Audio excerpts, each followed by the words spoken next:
Good evening learners. स्वागत करता हूं मैं आपका अपने यूट्यूब चैनल शिक्षा सर्वोपरि में। आज का हमारा टॉपिक है प्रोडक्शन। तो आज हम जानेंगे कि प्रोडक्शन क्या होता है, उसका मीनिंग एंड डेफिनेशन क्या है प्रोडक्शन का, और हम फैक्टर्स ऑफ प्रोडक्शन देखेंगे जो कि कितने प्रकार के होते हैं और उनके फीचर्स क्या क्या हैं। तो चलिए वीडियो को शुरू करते हैं।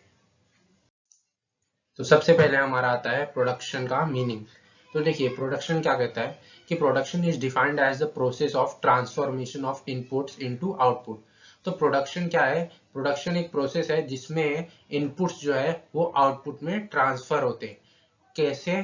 कुछ चीजों के मदद से, जो कि मैं आपको एग्जांपल के तौर पर समझाना चाहूंगा। कि समझिए कि अगर धागा है, ठीक है, तो धागा को कपड़ा बनाने के लिए एक मशीन की जरूरत होती है। और जब उस मशीन में हम धागा डालते हैं और जो मतलब एम्प्लॉयमेंट करते हैं लेबर का, तो उससे जो है कपड़ा तैयार होता है। तो यहाँ पर हमारा इनपुट क्या हो गया? धागा। तो वो धागा हो गया इनपुट, और जो कपड़ा बन के तैयार होता है तो वो आउटपुट। तो यही प्रोसेस जो कपड़ा बनकर तैयार हुआ वो प्रोडक्शन फंक्शन कहलाता है। ठीक है, तो अभी हम आगे देखते हैं, थोड़ा प्रोडक्शन के बारे में और जानकारी लेंगे। कि it stands for creation of value which can be of two varieties, namely use of value and exchange of value। तो ये दो तरीके की वैल्यू को क्रिएट करता है। एक कहता है यूज ऑफ वैल्यू, मतलब डायरेक्टली हम प्रोडक्शन का जो भी बनाया हुआ कपड़ा है उसको डायरेक्ट यूज कर सकते हैं, या तो एक्सचेंज ऑफ वैल्यू, या तो उसको बदले में हम पैसा प्राप्त कर सकते हैं, एक्सचेंज ऑफ वैल्यू। ठीक है, दस productivity is the activity which creates और एड्स यूटिलिटी एंड वैल्यू। तो प्रोडक्शन वो एक्टिविटी होती है जो कि प्रोडक्ट की यूटिलिटी क्रिएट करती है और या तो उसमें और यूटिलिटी ऐड करती है। तो वो हमारा प्रोडक्शन फंक्शन बताता है। ऑब्जेक्टिव है मेन प्रोडक्शन फंक्शन का कि वो ह्यूमन वांट्स को सेटिस्फाई करे। ठीक है, तो ह्यूमन वांट्स जैसे कपड़ा हो गया वो हमारी इच्छा है, नूडल्स हो गया वो हमारे खाने की इच्छा है, तो उसको जो सेटिस्फाई करता है वो प्रोडक्शन फंक्शन वही काम करता है। ठीक है, अभी एक प्रोफेसर है, according to Edward Buffa, production is a process by which goods and services are created. तो प्रोडक्शन एक प्रोसेस है जिससे गुड्स एंड सर्विस क्रिएट किया जाता है। ठीक है, तो एग्जांपल हमने देखा, नूडल्स का एग्जांपल हम देखते हैं जब हम इसमें वीट या फिर कुछ अलग सब्स्टिट्यूट प्रोडक्ट्स इनपुट करेंगे तभी हमें नूडल्स बन के मिलेगा हमें मशीन से। तो वो प्रोडक्शन एक्टिविटी होती है। चलिए अब हम आगे देखते हैं। कुछ है फैक्टर्स ऑफ प्रोडक्शन, चार प्रकार के होते हैं। सबसे पहला आता है लैंड। तो देखिए लैंड क्या है? It is a passive factor in the sense it can't produce anything of its own. तो देखिए ये लैंड जो होता है वो पैसिव फैक्टर होता है। जब तक आप इसमें अपना कुछ इनपुट नहीं डालेंगे तब तक ये आपको कुछ नहीं देगा। जैसे अगर हम फसल क्रॉप उगाते हैं तो वहां पर हमें मेहनत करनी पड़ती है। पहले हमें सीड्स को खेतों में डालना पड़ेगा, देन उसको पानी देना पड़ेगा। जब हम इतना कुछ काम कर लेंगे तभी हमारा लैंड जो है वो हमें आउटपुट देगा। ठीक है, land is a gift of nature. Land जो है गिफ्ट ऑफ नेचर है वो तो हम जानते हैं। It is called as the original और प्राइमरी फैक्टर ऑफ प्रोडक्शन। तो लैंड जो है ना वो ओरिजिनल और प्राइमरी फैक्टर्स ऑफ प्रोडक्शन के नाम से भी जाना जाता है। ये लाइन थोड़ा इंपॉर्टेंट है, इसको आप लोग अपने ध्यान में रखिए। ठीक है, उसके बाद supply of land is fixed. तो देखिए लैंड का जो सप्लाई है, आप देखिए जितना भी पृथ्वी पर धरती है जो भी लैंड है वो फिक्स है, वो कभी ना बढ़ेगा ना घटेगा। तो वो लैंड जो है वो परफेक्टली इनइलास्टिक होता है। ठीक है, तो उसमें आप कुछ भी चेंजेस करो वो उतने का उतना ही रहेगा। ठीक है, लैंड इज इमोबाइल। अब इमोबाइल क्या होता है? इमोबाइल का मतलब होता है कि वो घूमे, हम लैंड को एक जगह से दूसरी जगह नहीं लेके जा सकते, बट कैपिटल को हम लेके जा सकते हैं। तो वो होता है, तो लैंड को हम एक जगह से दूसरी जगह नहीं ले जा सकते, जो लैंड जहां पर है वो वहां पर फिक्स रहेगा। ठीक है, उसके बाद है the reward for land is rent. तो लैंड के बदले में हमें रेंट मिलता है। अब बाकी जो तीनों फैक्टर्स ऑफ प्रोडक्शन है उसके बदले में भी कुछ कुछ मिलता है, वो भी हमें एमसीक्यूज के लिए याद रखना चाहिए। बट देखिए लैंड का जो रिवॉर्ड है वो रेंट होता है, ये ध्यान में रखिएगा। फिर लैंड वेरीज इन फर्टिलिटी। तो देखिए अलग अलग लैंड पे अलग अलग फर्टिलिटी होती है। कुछ लैंड जो है वो ज्यादा उत्पाद करके देते हैं, कुछ लैंड जो है वो कम उत्पाद करके देते हैं। तो वो फैक्टर्स ऑफ प्रोडक्शन लैंड के बारे में करता हूँ। अब हम आगे बढ़ेंगे और देखेंगे लेबर के बारे में। तो देखिए लेबर क्या कहता है?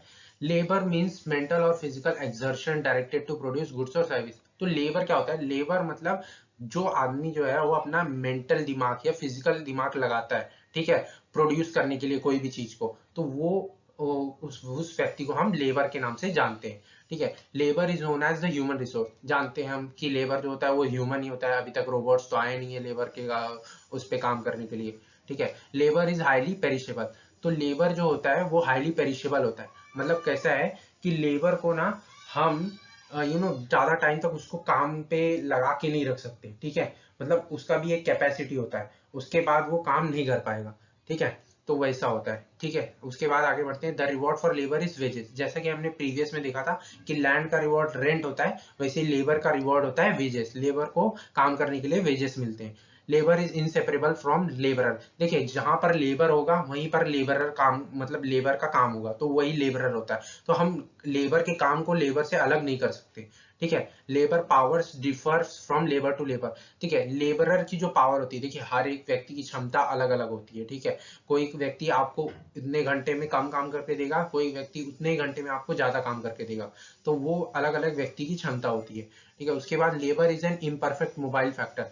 तो लेबर जो होता है ना, वो एक इम्परफेक्ट मोबाइल फैक्टर होता है। मतलब लेबर को हम लेकर तो जा सकते हैं कहीं ना कहीं भी, लेकिन वो इम्परफेक्ट होता है, ठीक है।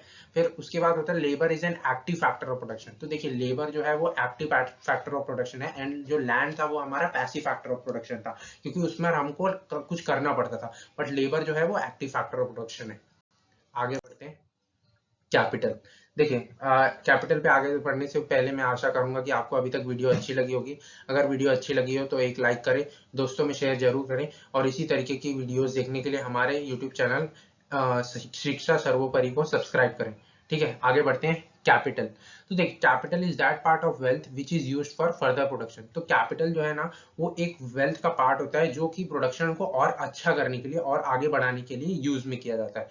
The reward for capital is interest. तो देखिए, जैसा दोनों में हमने देखा, तो कैपिटल का रिवॉर्ड जो है वो इंटरेस्ट होता है, ठीक है।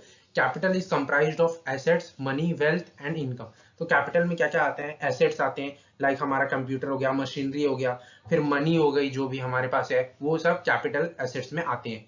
उसके बाद capital is a stock concept. तो कैपिटल जो है वो एक स्टॉक कंसेप्ट के द्वारा मतलब जाना जाता है। इसको हम आगे के वीडियोस में देखेंगे। Supply of capital is relatively elastic.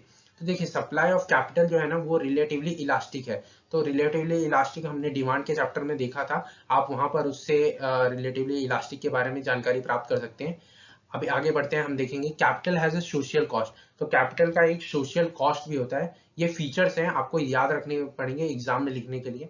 उसके बाद capital is perfectly mobile factor. तो कैपिटल जो है वो परफेक्टली मोबाइल फैक्टर होता है। हम एक कैपिटल को दूसरी जगह पर भी लेके जा सकते हैं, मशीन को चेंज कर सकते हैं दूसरी जगह पर, कंप्यूटर को कहीं दूसरी जगह पर लेके जा सकते हैं। मनी तो मोबाइल फैक्टर है ही, ठीक है। Capital is artificial factor of production. देखिए, कैपिटल जो है ना, वो ह्यूमंस के द्वारा मेड किया गया है, तो वो आर्टिफिशियल फैक्टर है। बट लैंड में हमने देखा था कि वो नेचुरल फैक्टर ऑफ प्रोडक्शन है। अब हमारा लास्ट फैक्टर ऑफ प्रोडक्शन आएगा एंटरप्रेन्योरशिप। देखिए, ये सबसे इंपॉर्टेंट है, ठीक है। एंटरप्रेन्योर क्या होता है? Entrepreneur is also known as organiser, manager और रिस्क टेकर। एंटरप्रेन्योर एक बंदा ऐसा होता है जिसको हम ऑर्गेनाइजर के नाम से भी जानते हैं, मैनेजर को भी और एंटरप्रेन्योर के नाम से जान सकते हैं, रिस्क टेक जो करता है उसको भी एंटरप्रेन्योर के नाम से हम जानते हैं। अभी देखिए, the reward for entrepreneur is profit. अभी सबका रिवॉर्ड हमने देख लिया, तो एंटरप्रेन्योर का रिवॉर्ड होता है प्रॉफिट। एट लास्ट जो बिजनेस से निकलता है वो एंटरप्रेन्योर का रिवॉर्ड होता है, जिसे हम प्रॉफिट के नाम से जानते हैं। अब he mobilizes the factor of production and then initiates the process of production and bears the risk involve.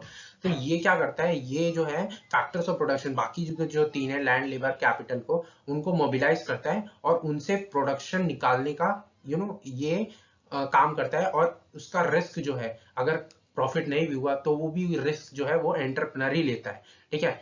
उसके बाद entrepreneurship is an independent factor of production. ये जो है वो न तो नेचुरल है न आर्टिफिशियल है, ये एक इंडिपेंडेंट फैक्टर ऑफ प्रोडक्शन है, ठीक है।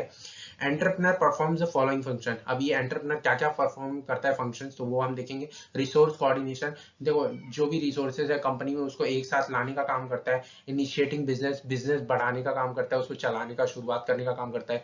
रिस्क बेयरिंग, एंटरप्रेन्योर जो है वो रिस्क तो लेता ही है, कभी बिजनेस में लॉस होते हैं, कभी कुछ होता है, तो वो भी रिस्क जो है वो एंटरप्रेन्योर ही बेयर करता है, ठीक है। एंड डूइंग इनोवेशन, और बिजनेस में नया नया प्रोडक्ट्स लाने का, नया नया चीजें सोचने का काम भी एंटरप्रेन्योर के द्वारा ही किया जाता है, ठीक है। लास्ट का क्या फंक्शन है इसका?